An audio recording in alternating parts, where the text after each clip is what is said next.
Because you talk to people about it, and either they don't care, or they think you're a tinfoil hat wearer, or they're too busy with their own lives to get in. Because we lived in a condo in Fort Collins, and the smart meter bank was right on the outside of our house, right on the other side of our TV, and I ordered some sophisticated equipment to measure where this stuff was coming from, and I found that the lines, now we had 8 units in our development that were all connected, and the line of taking measurements, they were off the charts. I know that the neighbor next door has got to go through my basement in order to put the cable in, so I got to figure that wire, the electric wire's got to be in my house, in my basement. So I'm getting at least his, right? There's 2 other people attached. So I'll hang around for a little while if you have more questions, because we got a couple more speakers, and I'm already over my time. My girlfriend's in an apartment, and I said, "Where's your smart meter?" She didn't know she could volunteer to opt out because I said, "Well, you're paying your electric, you can't." She goes, I said, "Where are your meters?" She goes, "They're all in one room for the whole apartment complex." That's so dangerous, it makes me sick. Yeah. Right? Yeah. It would be. Yeah. It's Now, terrible. I just want to say, if anybody wants to opt out and you're afraid that you're not going to, they're not going to pay attention, I actually put a sign on because they don't itemize them out. So my last bill was the same. Yeah. But I didn't know that you can actually have the meter without it being smart meter. Now I have to look. Maybe they're just switching out all the meters in the area. Because we have a digital meter on our house, but it's not a smart meter. So it's okay to have a digital meter. Right. As long as they You don't just make got to smart. make it doesn't have that When two-way. I opted out, they didn't even switch the old meter. Yeah. Is the talk show host. So I called on open mic. A little bit of knowledge I got on, right? He said he thought I was nuts. This is a conservative talk radio show. He's like, no, you're wrong. It's not that much. It's not that much power going through. No. I was like, wow. He wouldn't even listen to me. And then the next guy calls and says, yeah, she's wrong. It's just like a microwave. It's no big deal. Okay. That's what they're telling you. It's a microwave, and it's not. It's not a microwave. Right. Well, what I'm saying is that little bit of information. When I called the radio station, I thought, well, get a conversation, go open mic. Like I have time to do this. But it got me mad, and the people called after me like, yeah, she's wrong. It's more efficient. It'll save you money. They don't have to knock on your door to come to your backyard. Your dog won't be barking at somebody in your backyard with your meter. I thought, wow. So when I had John back, so now we have more to fight with. So that letter of liability is very important, isn't it? It's notice of liability. You go to Empower Movement, and there's just a whole community. I think It's on here, right? Yeah, I think they're up to 2,600 members now. So it's not a little thing. It's starting to get a little bit of traction, but it's giving us some tools to fight back. There's a lady, I don't think she's here tonight. She's from Colorado. She said that her husband worked for the Federal Reserve in Colorado, and she said that they were treated very well as an employee of the Federal Reserve, very fancy condo. She said, you name it, I had it in my condo. It was a 2,000 square foot condo. She goes, I couldn't wait to leave after 3 years. Smart meters made her life hell. She said she was at her electric stove. She wants to put in her sweater into her dryer. She's entertaining, get her outfit ready. Wouldn't let her do it. Too much power was going out. She said she had to plan her life for 3 years of what she was going to use. Brownouts are very common. They think that's the way you save the environment. That's another part of that BS. So I had talked to somebody who lived through smart meters, and she says, I live here now. I love it. She goes, I have a little farmhouse. She lives out in Madison. She says, she puts on lights. She puts on her gas dryer. She puts on whatever she wants to put on, her electric stove, gas dryer, and she goes, no one tells me what I can or what I cannot use, or what I want to plan every day. I just get up and I do it. Not yet. Pardon me? Not yet. Not yet. Right. So she called me before this meeting. She goes, I can't make it, but please tell my story. I said, okay, I would. I did. You want to use my computer? You packed it up already. No, that's fine. I don't want to I don't know if you recognize Matt. Who was here for the commissioners' debate 2 years ago? Oh, Yeah, he was our moderator. Matt, he was our moderator. Yes. He navigated 3 politicians. That was really hard to do. Oh, you got the flash drive. That's important. But I can get started here while we're resetting up again. So I'm assuming all of you know what federalism means, right? Mm-hmm. Right. That we're a country that is made up of states with a constitution in which we've delegated certain powers to a national government, and that the difference between the powers of the national government and the state government is what's referred to when we talk about federalism.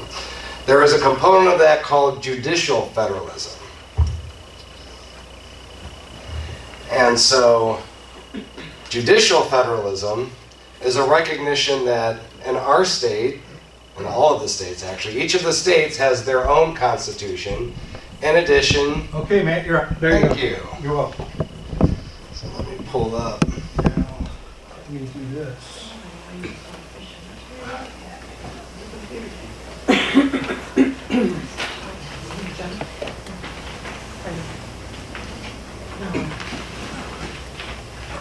So it's a recognition that that our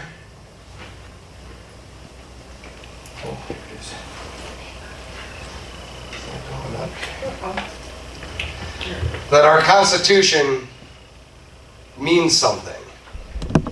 Now, throughout your whole and thinking back to your civics classes, have you ever learned anything about the Ohio Constitution? No. But you probably learned all about the United States Constitution. Yeah, right. What do you think plays more of an impact in our daily lives between the two? Ohio. State Constitution. The state, right? Because that's exactly what our founders actually thought. You know, we talk a lot about the Bill of Rights. Do you know why the framers in the original Federal Convention of 1787, why they didn't include a Bill of Rights? They thought, why do we need it? We have state constitutions, most of the state, not all, but most of the state constitutions in 1787, all of the states had a Bill of Rights. They thought, the states will protect us. We don't need to have an additional, additional protections against the federal government. The states will make sure that the federal government doesn't get out of control. We will have recourse to our state governments when the federal government gets out of control. That's why we don't need a separate Bill of Rights or a federal judiciary to keep the federal government in line. We have the state governments. They elected the senators at one time. They did. So, anyone know what common law means? By a show of hands. I've got a couple. Like common law marriage. Yeah, right. Marriage. So this presentation is called "The Common Law Restored: How Independently Reviewing the Ohio Constitution Can Best Protect Our Rights." This is based off of a forthcoming law review article that is going to be published in Capital University's Law Review that I have authored. And so the reason I started doing this research is due to a case out of our state Supreme Court called State Ex Rel Cincinnati Enquirer versus Bloom, where the Ohio Supreme Court, this is a line they've said several times before, but I'm hoping this time they mean it, that the Ohio Constitution is a document of independent force. And in this case involved, Nancy didn't go through my whole background, but I currently serve in our county's juvenile court system as a mediator and a magistrate. And this case came out of the Hamilton County Juvenile Court. It involved a juvenile who was involved in a homicide. And unfortunately, the juvenile ended up dying young, dying before his case was even concluded. And because the homicide was big news down there, think of think of what happened today, right? Like, it was in Cincinnati. It was a big deal. It was kind of a major shock at the time that this kind of thing happened. And the case was never resolved. And the Cincinnati Enquirer wanted to report on the details of what happened. But under our state law, juvenile cases, once they are concluded, and in this case, the case was concluded by the death of the juvenile before he was brought to justice, were automatically sealed. And the Cincinnati Enquirer wanted the court records released so they could learn what actually happened, what the police actually investigated, everything that happened with this case. So they sued, and our courts up to this point, in regards to access to court records, did not follow our state constitution. They followed federal jurisprudence, meaning what federal courts have said, when across the country litigants have filed to get court records and claimed a right under the federal constitution for court records. How have the federal courts recognized a federal constitutional right to court records? Believe it or not, they found that right in the First Amendment. Now, I don't know if any of you have the First Amendment memorized, but do you guys know where anything in the First Amendment has to do with access to courts? No, there's nothing there. And under that federal jurisprudence, courts across the country have said you don't have the right to juvenile records. And so the Cincinnati Enquirer pointed out, there's this, where's the pointer aspect to this? Is it this? It's right on the little red. I'm moving forward. Okay, here. Yeah. There's this provision here of our state constitution. All courts shall be open. And the Cincinnati Enquirer believed that meant not only could you go into all courts, that it was publicly open for people to walk in and out of, but it meant that the records of the court should be open and available. And the Ohio Supreme Court agreed. And they basically said that we need to interpret the Ohio State Constitution on its own, as its own document, not as just a corollary to the federal Constitution, or what happens in effect nowadays is whatever federal courts say the U.S. Constitution means. So that the federal guarantees of the Ohio Bill of Rights have undiminished vitality, and Ohio courts are not bound to walk lockstep. In other words, just whatever the federal courts say the U.S. Constitution means, that's what we're going to say the Ohio Constitution means. That's what lockstepping means. And that when a judge says that, they are violating their oath to support the Ohio Constitution. When I was sworn in as a magistrate, I swore an oath to uphold both the United States Constitution and the Constitution of the state of Ohio. If I'm just following the United States Constitution, I would be ignoring my oath to the Ohio Constitution. And so what the courts announced in this case, which they hadn't done before, they have independently reviewed the Ohio Constitution in the past in a very small number of cases, but for the first time, and this is a big deal, they have said that now they will revisit past precedent. So they are willing to overturn old cases where the courts have said the Ohio Constitution means whatever the U.S. Constitution says. So as a lawyer, this excites me. This is something that, I'm a little weird in that way. I get giddy about the fact of creating new law, creating new precedent. This is something that, as conservatives living under a system that has been dominated by liberal thoughts on what the law is, what the Constitution means, this is a golden opportunity. So I wanted to look into this.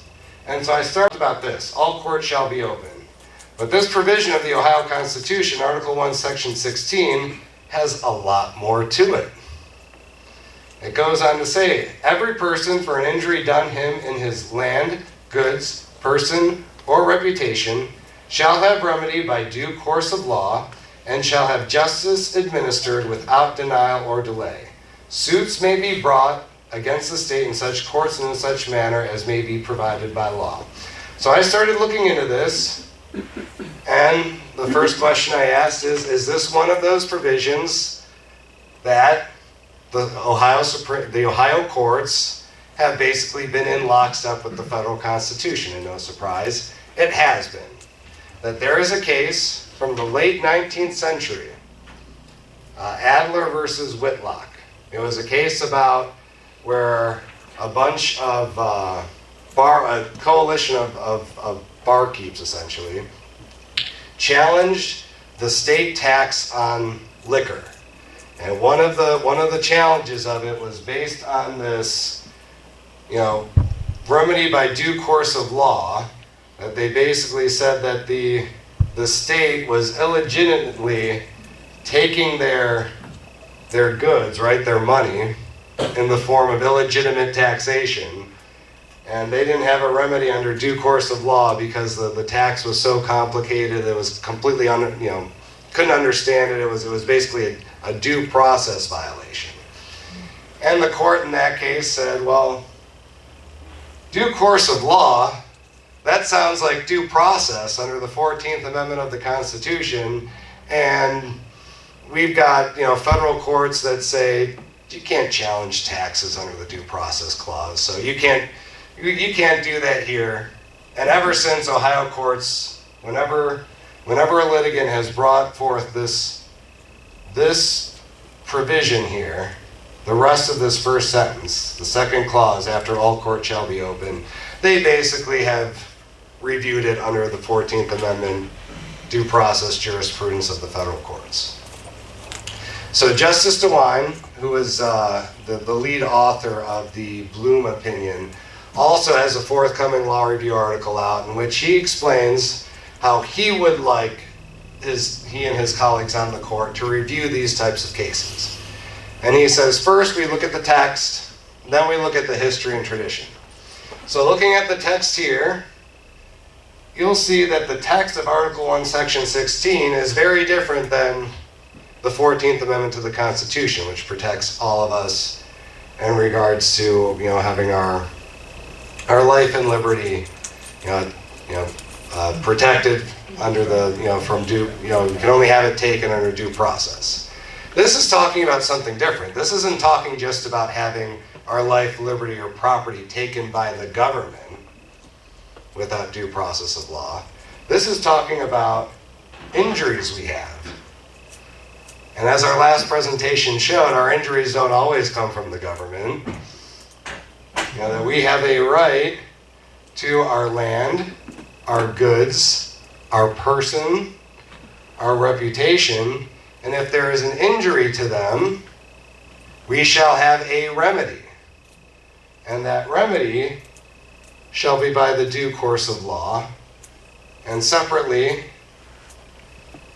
that justice shall be administered without denial or delay. So that just the textual clues give off that this maybe should be treated a little bit differently than the 14th Amendment. So let's look at the history and traditions that arise from this. And they go back centuries. Anyone know who these guys are? You guys ever heard of them? They took over Rome, basically. They did. But before they got to Rome, after the Romans retreated from the Britannic Islands, or at least Britain itself, these are the guys who came into England, the Angles, Saxons, and Utes. And why I bring them up is because both at the time of our nation's founding and even at the time our Constitution was passed. Anyone know when our state constitution was passed? Anyone know? 1851. Our state has had two constitutions, an original one in 1802, a second one in 1851. Even in 1851, in the debates in that convention, our framers of our state constitution referenced these guys. And of course, there's been a lot of historical revisionism over the years to challenge the conventional belief that all of our traditions, our heritage, our legal heritage, comes from these guys. A lot of modern day historians say that's a bunch of, made up stuff. But our founders believed it. Whether or not it's true or not, the fact that our founders believe it makes it relevant for purposes of legal interpretation. That our traditions came from these guys. Now, the earliest actual written recording that we have that we can tie directly to our state constitution, Article 1, Section 16, is the Magna Carta. So to understand why the Magna Carta was written, what those words mean, and the relevance it then has to us today, we do need to have a little bit of an understanding of what was happening in the early 13th century England that caused it to be written. Anyone know the story of Robin Hood? Mm-hmm. Yeah, that's a true story. It is well, Robin Hood itself isn't true, but it's based on some real things that happened. Was it all about robbing from the rich to give to the poor?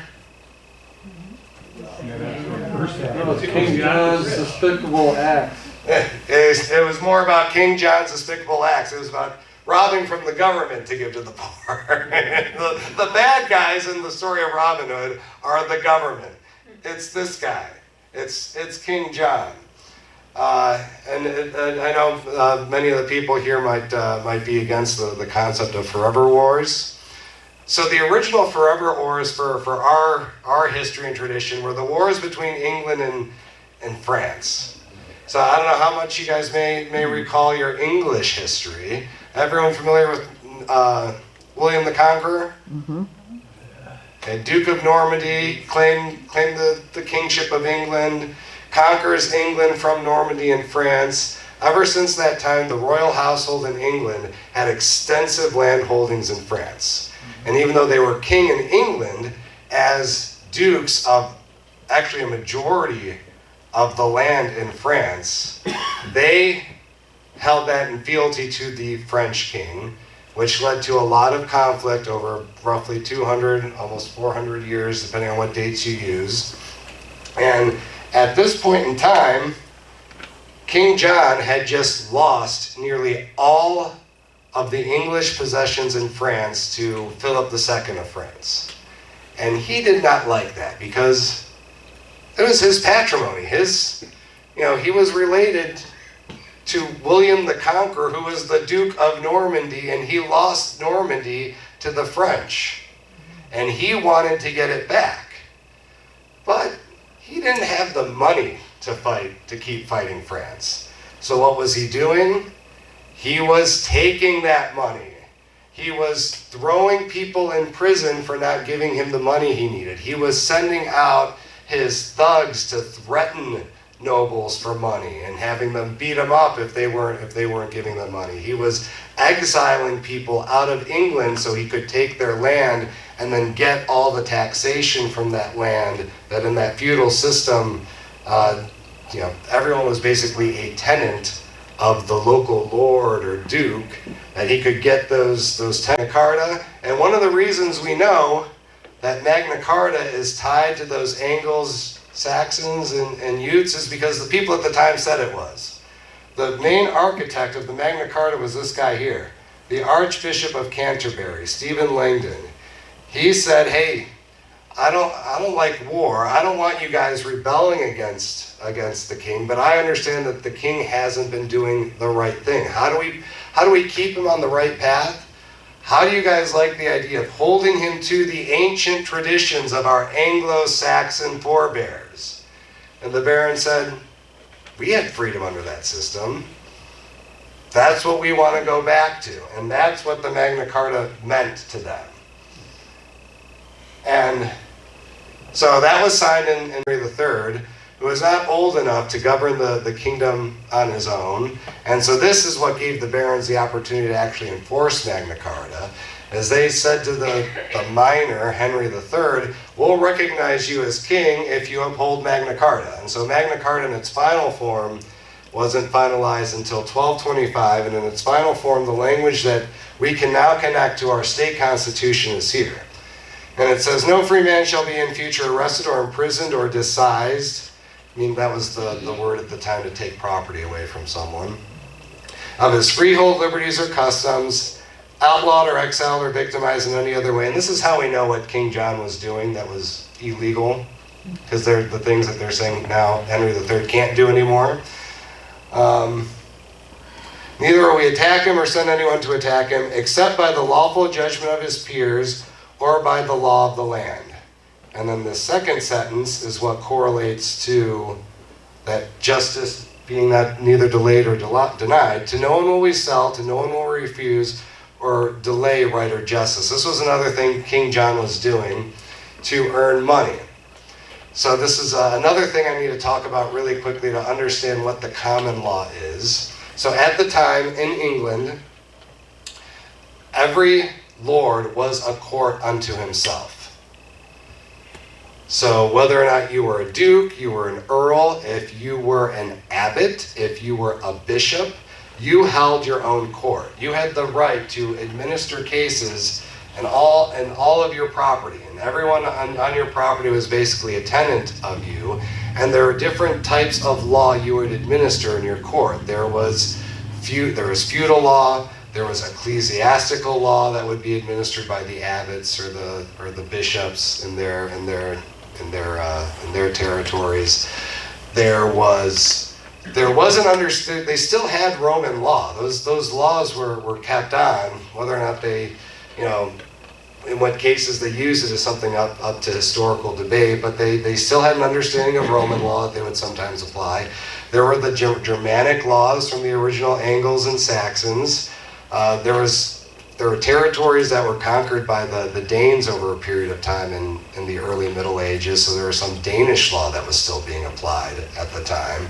But they had all different laws, and one of the ways that the Norman kings enforced their authority was through a writ system, in which case the king was claiming universal authority to administer the law over and kind of on top of each of those local courts. And how he did it was people would basically make a pleading to the king. Is everyone familiar with pleadings in the legal context? That's like the initial complaint that you would file in a court. And this is how our concept of complaints, it derives from this system, where someone would make a pleading to the king, and then the king would issue a writ to a local authority, typically the sheriff, and say, this is what you need to do to remedy this complaint. And that is how a common law, a law that was common throughout England, developed. But what John was doing is he was selling these writs. It was a way for him to get money to have his war with France. He was selling them to the highest bidder. And then if there was someone he didn't like, he would deny the writ. He would deny that person justice. Or he would sit on it and just not act on it. He would delay justice. So that is the connection to our state constitution, is that those violations that happened way back in the 13th century. So I want to tell you a little, so we're going to fast forward a few centuries, because the next time we really see this brought up, and this is Edward Coke. At the time of our nation's founding, he was known as the preeminent scholar of the common law. And he had his own battle with the king. In this case, it was King James the First of England. That would make him 6th of Scotland. But he was a jurist. He sat on a court that administered the common law in the early 17th century. And what he believed was that the common law took precedence over the king's own will. So that if the king wanted to do something but it violated common law, he would say, king, you can't do that. And as you can imagine, the king didn't like that. And so the king was trying to be politically savvy. Instead of just going after him or arresting him or kicking him out of his position as a judge, he promoted him. He promoted him from a common law court to a court in equity, which is a different type of court in which there are different remedies, different procedures. And if you guys are familiar with all there's been a lot of noise about equity recently because we had a good United States Supreme Court case that limited the equitable powers of the federal courts if they follow the Supreme Court, but that basically said there's no such thing as one of these universal injunctions. That comes from these courts of equity. But the king thought that by taking him out of the common law courts, he wouldn't be able to enforce that common law over his will, but he still caused trouble for the king, and so the king did end up kicking him out, firing him from his job as a judge. But that gave him the opportunity to write a treatise of the common law, which is what all of our founders who were attorneys, and even some who weren't attorneys, that is what they studied at the time of our nation's founding, was Coke's interpretation of the common law. And I'm not going to go through all of this, but it basically summarizes what the rights people had under the Magna Carta. This is a little bit easier to read, so I'm going to skip to Blackstone. William Blackstone was a contemporary of our founders, but was a jurist in England at the time. And what he based, and he's the guy now that our federal courts will more likely cite Blackstone rather than Coke when talking about what the common law means.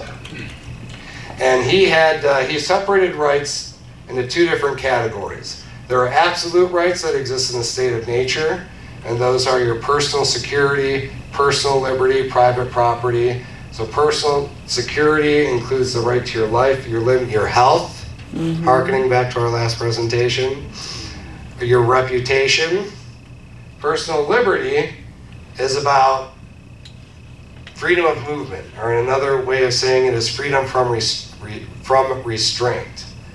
And then the use of private property. There's a free use, enjoyment, and disposal of your acquisitions without interference or diminution except by law.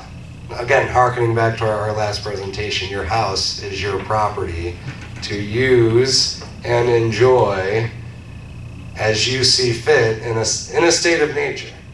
And liberals seem to have a difficulty separating these two concepts, as was apparent by Senator Tim Kaine's remarks. This is what God gives us, right? But when we're in a community, how do we keep and protect these God-given rights? That's where this concept of subordinate rights come from. This is where we agree with each other how to protect these. And that's where we have the right to a remedy, the right to a court of justice for the redress of injuries. But it's also, another subordinate right is the right to a jury trial, the right to only have taxation with representation. Those are subordinate rights, but they don't take away our absolute rights. They help enforce them. These come from God. These can come from government. And Tim Kaine needs to relearn that lesson, but I digress. So this is something that was important to our founders. It's one of the reasons that we separated from Great Britain.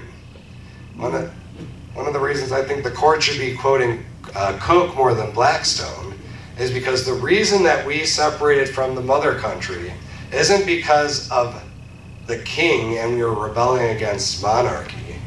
We were actually rebelling against a majority rule of parliament, a parliament that did not include direct representation from us as colonies, but thought that it was above the law. One of the things Blackstone was a big proponent of was this concept of parliamentary supremacy, that if Parliament said this was law, that law could countermand what the common law was. Coke, on the other hand, separated categories of law into customs, statutory law, the laws passed by Parliament, and common law. And he had them in that order: customs, statutory law, common law at the top, and common law superseded statutory law. Parliament didn't think that way. Parliament thought that if they passed it, they could violate the common law rights of the colonies. And the colonies fought against that. You can't violate our common law rights. And what are some of the things Parliament did at the time that violated the common law? We don't have to guess, because they put it in the Declaration of Independence. One of the things that they gave as one of their causes for independence was the fact that Parliament abolished the common law in Canada. I don't know how many of you know this. If we hadn't rebelled, what original colony would we have been a part of in 1775? Anyone know? Okay. Canada! The king extended Canada's boundaries into the Northwest Territory and then abolished the common law. So all of these original, a lot of our founders, George Washington included, that's how the French and Indian War started. You guys all know that? It was because George Washington was sent by the governor of Virginia to claim Ohio for Britain rather than France. And George Washington had a lot of property, invested in a lot of properties along the Ohio River to include the southern portion of our state. He didn't want the common law to be abolished here. That was his heritage. That's how he guaranteed his rights against tyranny, and that's how the other framers thought as well. And then we all know what the English did to the colony of Massachusetts. That after the Boston Tea Party, they abolished the Massachusetts government, treated it as being in a state of rebellion. So they were obviously taking away the common law rights of all the people of Massachusetts based on what a few guys did in the Tea Party. So that was one of the reasons we rebelled and declared our independence. So the next place we see the same language as in our current Constitution is in the Northwest Ordinance of 1787. So as our Constitution was being debated, the members of the Confederation Congress put this together. And what I want you to look at, I don't know if you ever were actually taught this, if you were ever taught in school about the Northwest Ordinance.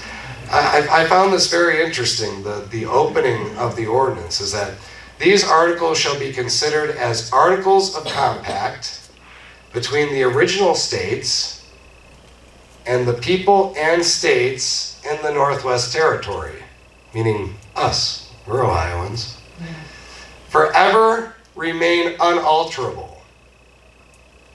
Forever. That means now and later until forever. Unless by common consent, which means not just our consent within the territory, but also between the national government or the peoples of our sister states, all of them. Oh, I don't know what just happened. There it is. There it is, it's back on. Oh, I don't know why it went all the way to the end there. You might have flipped it by accident. Yeah. We could probably just start the slideshow. Yeah.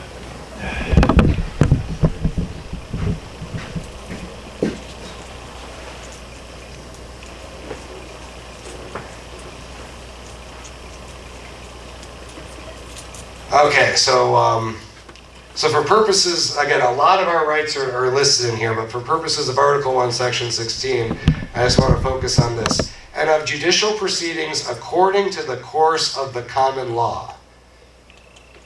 So when our original delegates to the Confederation Congress set up our system of government, they intended the common law to apply here in this territory forever, unless we as a people and the federal government agreed otherwise.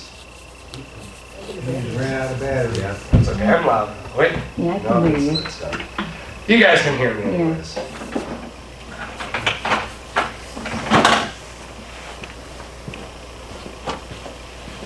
So in 1802, we passed our first constitution. That language in Article 1, Section 16 was basically the same in 1802.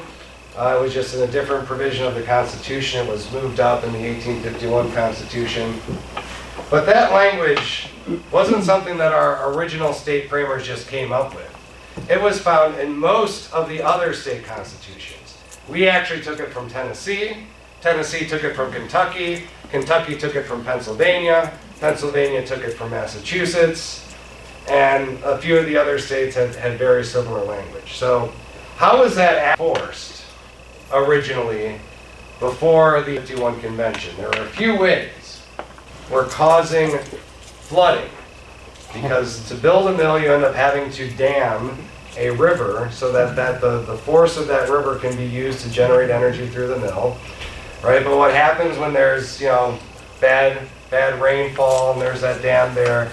Land was getting flooded, and there was, for whatever reason in Massachusetts, I don't know the topography or geography there very well, but for whatever reason there was a proliferation of suits of people suing mill owners for damages to their property. The Massachusetts legislature said, this is getting out of hand. We need to have a better system of administering the damages to these suits. So rather than people suing under the common law, we're going to set up this alternate system for people to get damages for when their land is flooded by mill owners. And one of the mill owners didn't really like it, and because, as you can imagine, whenever a legislature tries to come up with its own remedy, have you guys ever looked at the Ohio Revised Code? It's not good reading. It didn't make sense.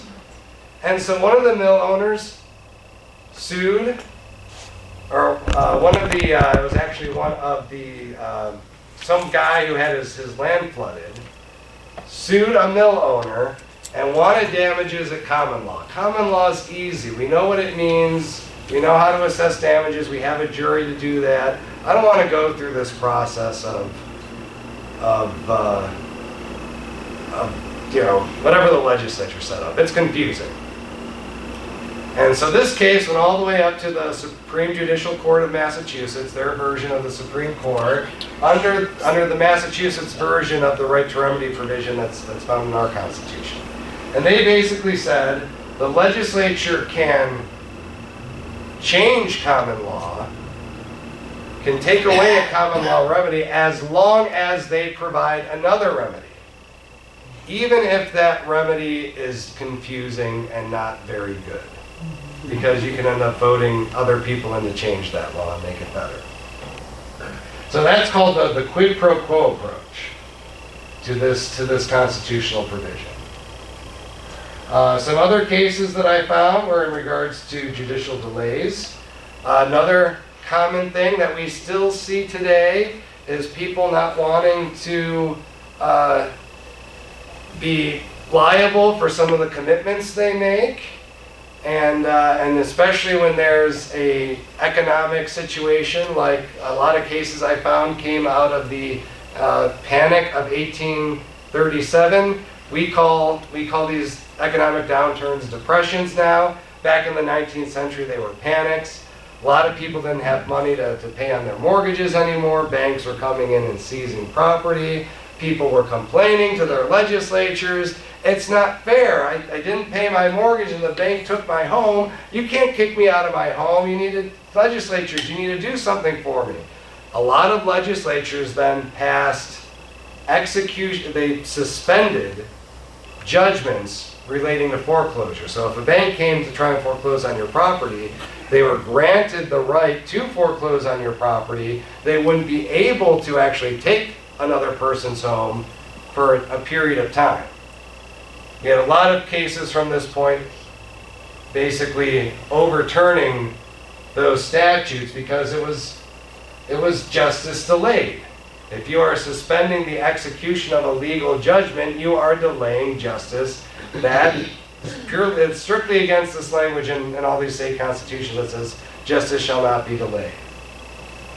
And it can't be denied. I found a couple cases that illustrated how this was. An interesting one that I found was in regards to a case that required, for a particular case, before you could actually file a complaint, you had to come into court, you had to testify in open court as to what your complaint was, rather than just write it down and file it.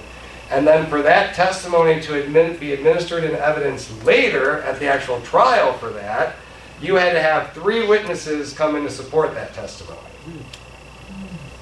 The court in that case said, that's basically justice denied. You are putting in too many obstacles for someone to have his day in court. There's no reason to come into court and state your complaint orally on the record when you can write it down and if needed have someone notarize your complaint.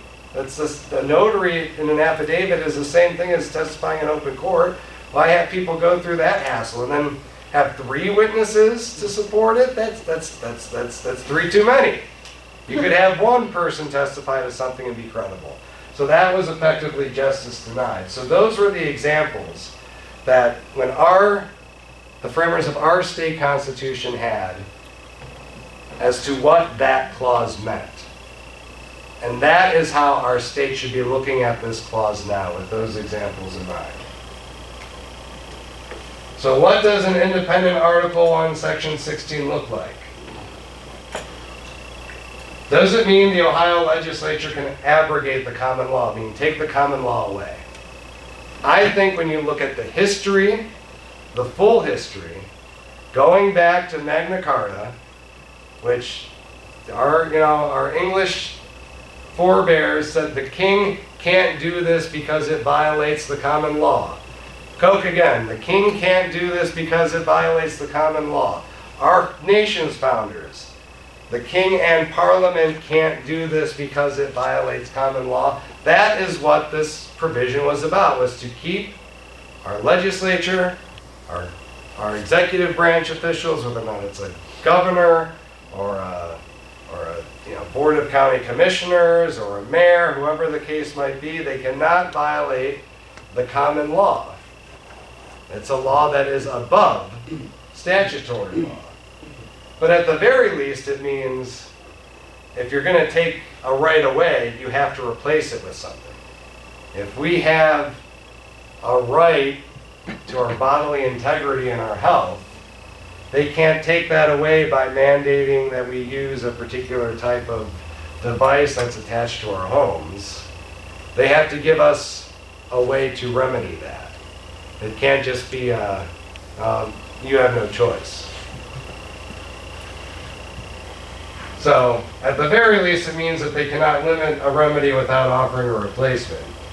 I think it also means that if there are conditions to filing a lawsuit, whether or not those are by statute or whether or not they're by court rules. So, does anyone know that we had an amendment to our Constitution back in the 1960s that allowed the Supreme Court to make all the rules for the Ohio court system? So our Ohio court rules aren't set by our state legislature, they're set by our state Supreme Court. And then each court can then develop its own local rules. But the Supreme Court could be violating the Constitution it's sworn to protect if it creates rules that delay or deny justice.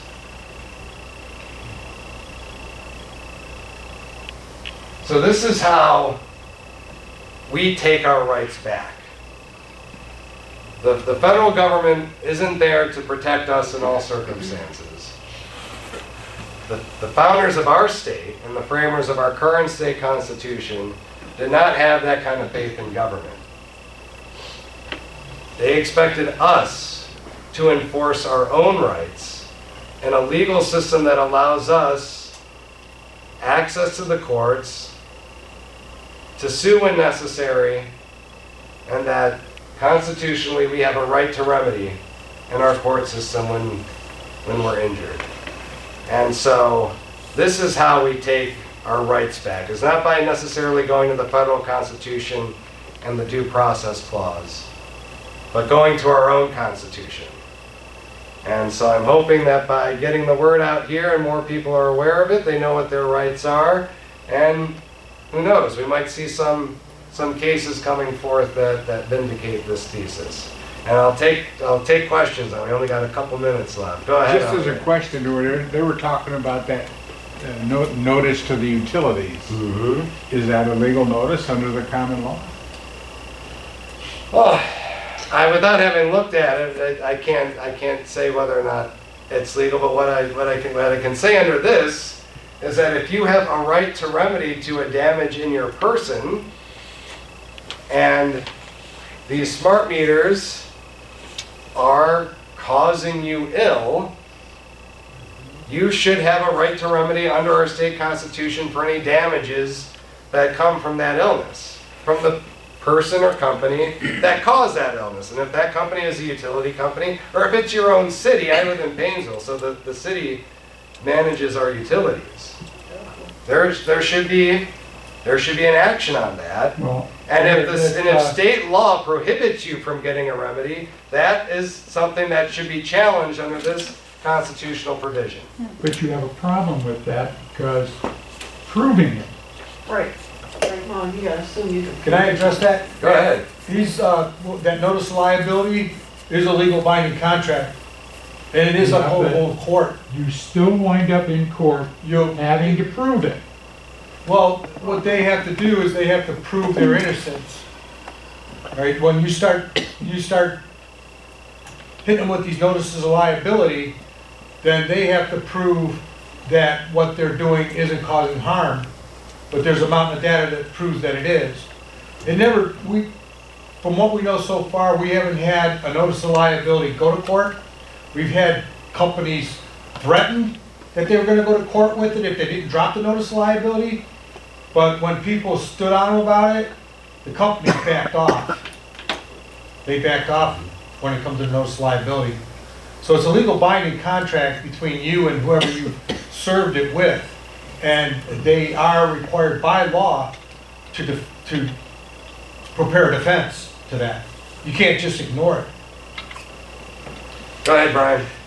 Yeah, Matt, on the property tax issue, one thing that we found out is with the sexennial revaluation, the counties, Lake County paid $1.8 million for a third-party appraiser to appraise all the properties.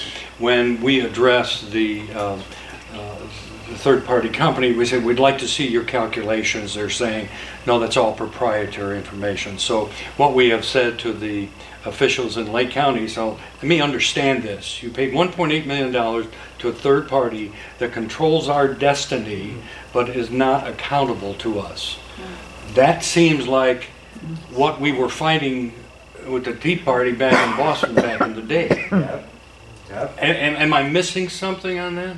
No, but I'll say, based on that Adler case, you would have trouble suing to claim that the taxation, right? The taxation is unconstitutional. Where you may find an opening under this provision of the Constitution to get at some of these third-party evaluators is and we're going to see this happen now, because we already see that the market is flipped. That now we have it's more of a seller's or a buyer's market than a seller's market. The rate at which a lot of these homes are being evaluated is based on the hot market that we had, around the time of the pandemic. And people are not going to be able to sell their homes at the rate that these evaluators value the property at. And then people are going to be, kind of double SOL, because first they're paying more in taxes based on this outrageously high valuation, and then they're going to have to sell their property for less because no one's willing to purchase their house at that high valuation. That might be an injury under our Constitution. Yeah. And that may be where you can get at some of these valuators. You valued my property at a higher rate. I now suffered an injury in regards to my inability to sell it at that rate. And hey, maybe you should pay the difference. Matt, what do you think? The Ohio revised or the Ohio Constitution has been changed 174 times. Yep. I always thought of the Constitution as sort of the bedrock, the rock solid. But when they're using it like the Ohio Revised Code, that seems to me like it's defeating what the purpose of the Constitution was. It essentially devalues our Constitution. One of the things, again, people don't know, when the Magna Carta was first passed, there was a requirement that in every single city and village, every single church, actually, twice a year they had to read the Magna Carta. I think it should be similarly, twice a year, there should be a national reading of our federal constitution and our state constitution. You know how long it would take to read our state constitution when it starts reading like a statute book? Maybe by requiring it to be read that often, people would have a little bit more respect for it and treat it more like we treat the federal constitution, as a higher form of law that doesn't need to get into these nitty-gritty details like a statute, but just that talks about our rights. Simply talks about what our rights are and what the government can and can't do. That's all we need in the Constitution. Isn't there a Constitution Day for schools to do? It's coming up. September 17th is Constitution Day for the federal Constitution. I'm not aware of a Constitution Day for the Ohio Constitution. Go ahead. Couldn't this somehow be utilized to get rid of these chemtrails? The Empower movement is on that too. Is it? Yeah, they have doing other things, water and. Yeah, and again, you guys, you have an absolute, you have a, talking about those absolute rights. You have an absolute right to your health, to the enjoyment of your property. And one of the things about the common law was that it worked out the balance of those rights. Because just like I use the example of that early case from Massachusetts, the right of that mill owner to build a mill, to operate a mill, to get his income from that mill, he had a right to all those things, just as much as the next door neighbor had a right to enjoy his property without it being flooded. But life happens, and those rights combined against each other. And the common law is a system that is literally over 1,000 years old to work out how those rights are meant to be, how they're meant to be adjudicated when they conflict. About the meters. And they're a trusted system, so that if chemtrails are an issue, if these EMFs are an issue, Thank you. again, we don't necessarily want to be depriving people who are developing those things for a good economic purpose, right? I mean, those chemtrails don't come from nowhere. They come because someone was using them for a commercial purpose to generate income, which will end up having good downstream effects on the economy and our community, but also obviously some bad effects. So this could be used for COVID problems too, couldn't it? Yes, that's what I love about our Constitution and the common law is it does have an answer for everything. We get into the system that the only things that are good are the things that we think of right now, and we can forget about what happened in the past. I like the system of tried and true.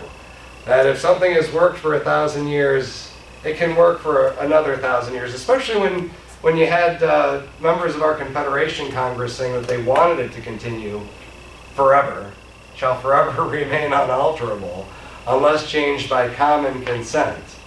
But we're not getting freedoms to decline and refuse without consequences. And that is a violation of our freedoms. And that's why, unfortunately, we do have to lawyer up and enforce this through the courts. And that's why I'm excited that now that the Ohio Supreme Court has said that they will revisit past precedent, so we have a chance of enforcing our rights under this provision of our state constitution. Yeah. I think it was 1986 when the tort law reform came into effect. We've had various tort reforms. This was for medical liability. Would that supersede something like this? So there have been cases where those various tort reforms have been challenged under this provision and failed. But again, the key is in those cases, the Ohio Supreme Court was reviewing this provision in light of the federal Constitution. And now that they're opening the box, it's a good opportunity to revisit that and say, hey, Ohio Supreme Court, if you look at the history of this provision, it means something different than what you said it back in the late 80s or the 90s or the early 2000s when various components of tort reform were challenged under this provision. And we should look at it again. Can we get a copy of what you used to show? Sure. As far as I can send it out. So don't you think there should be a billboard, call Matt? Yeah. Medicine Leslie, to Leslie, comments. Of course. Should we have him back again? Absolutely. Yeah. We need to learn more. We need to learn more. I just was watching Senator Johnson do it at one of his interviews, a meeting with a infectious doctor who from Harvard is an expert. Couldn't answer any of his questions about the mRNA. It is just sickening, you know. Anyway, so thank you.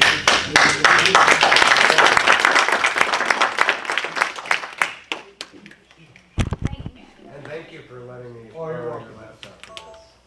Will you stick around a little bit? Yeah, Okay. of course. We ran a little over, but it was very interesting.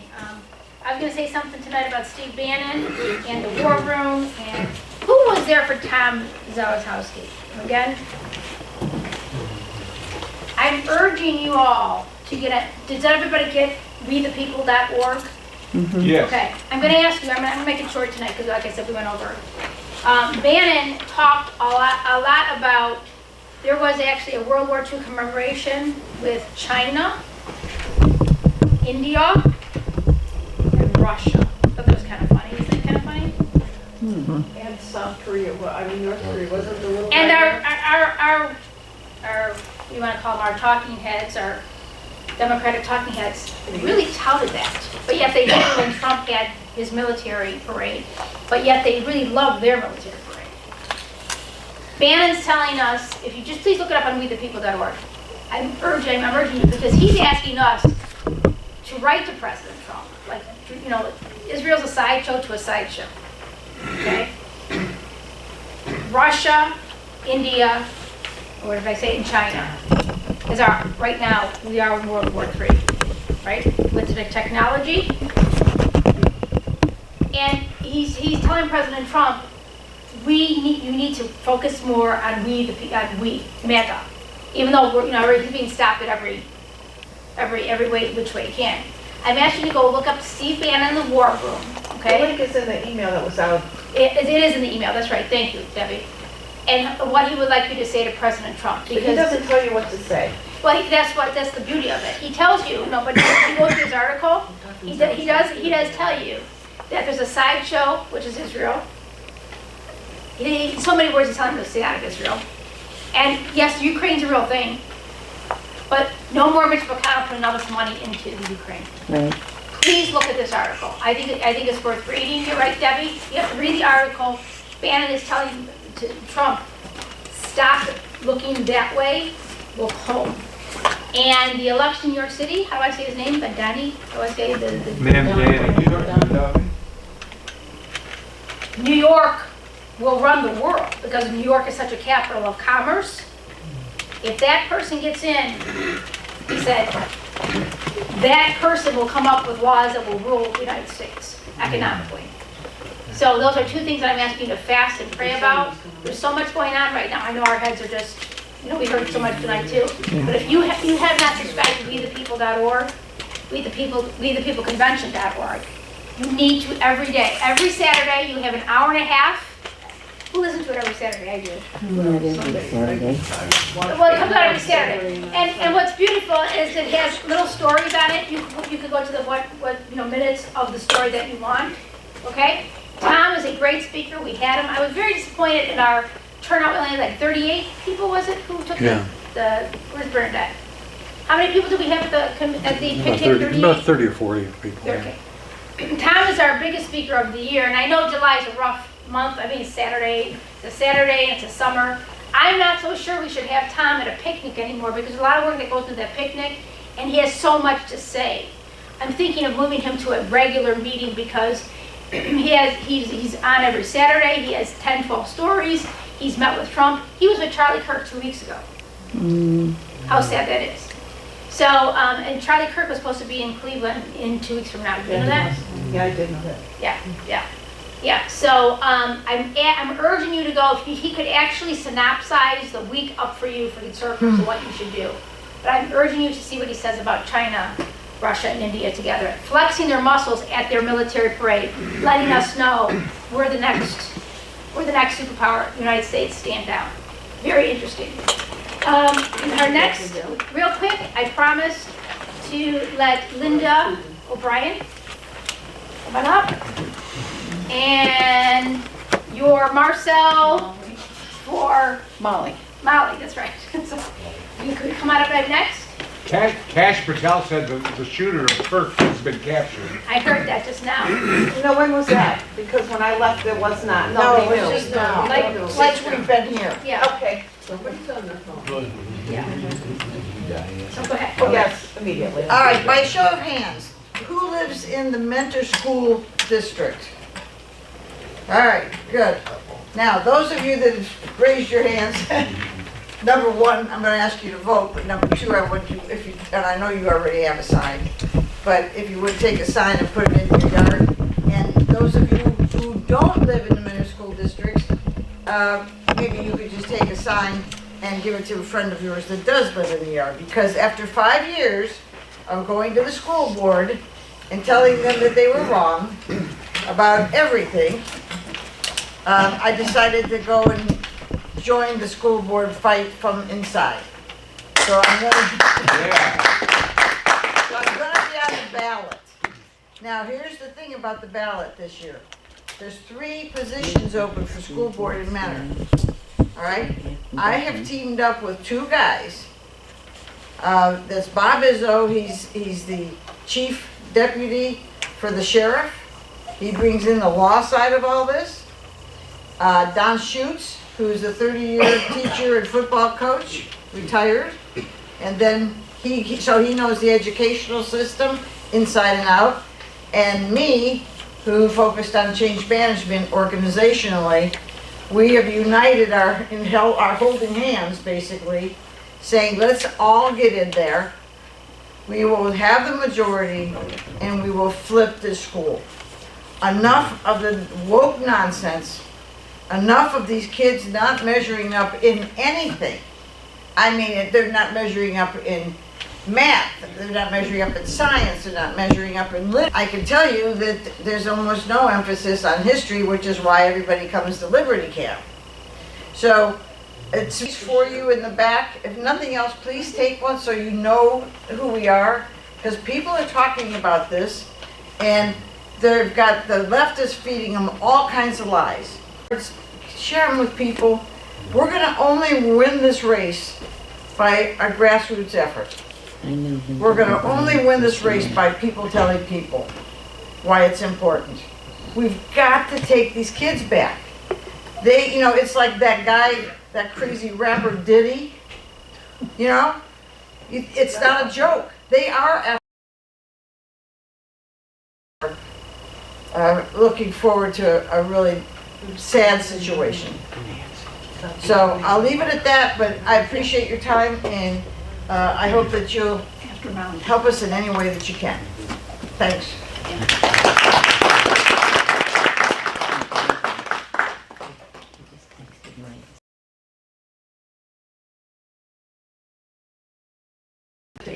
Only, no electronic machines, proof of citizenship, in-person voting, no universal vote by mail, an election day, federal holiday, and results by 10 o'clock.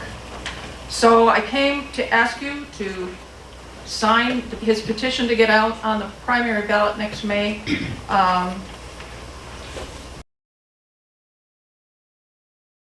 Search for Ohio, look him up, he's a young man. Here are in the Riverside School District. Okay, a lot more, okay. I'm currently the Vice President of the Riverside School Board. We have an election coming up in November, of course, and I want to piggyback on what Linda was saying. We've been many years. That's how I met Linda.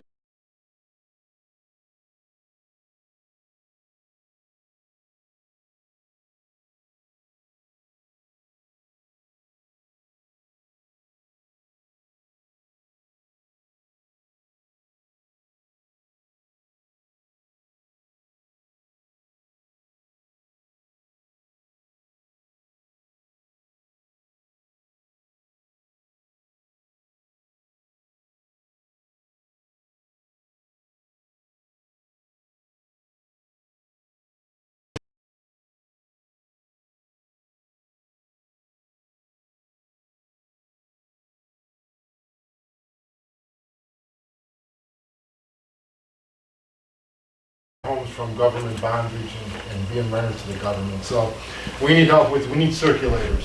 You know, we did the first go around, but now we need to really kick it in. We need really a lot of help. So we need not only circulators, we need help getting circulators to get more circulators. So I've got packets here, there's instructions.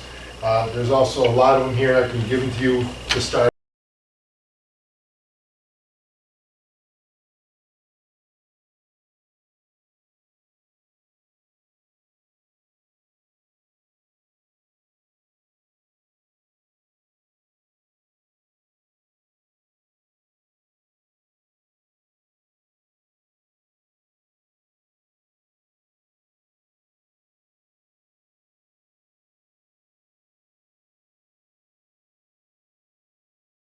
And again, we need to get all of Ohio going. We're on social media, we're on Facebook, we're on TikTok, but not everybody goes to Facebook. We're looking at other ways. If anyone has ways, I know all over the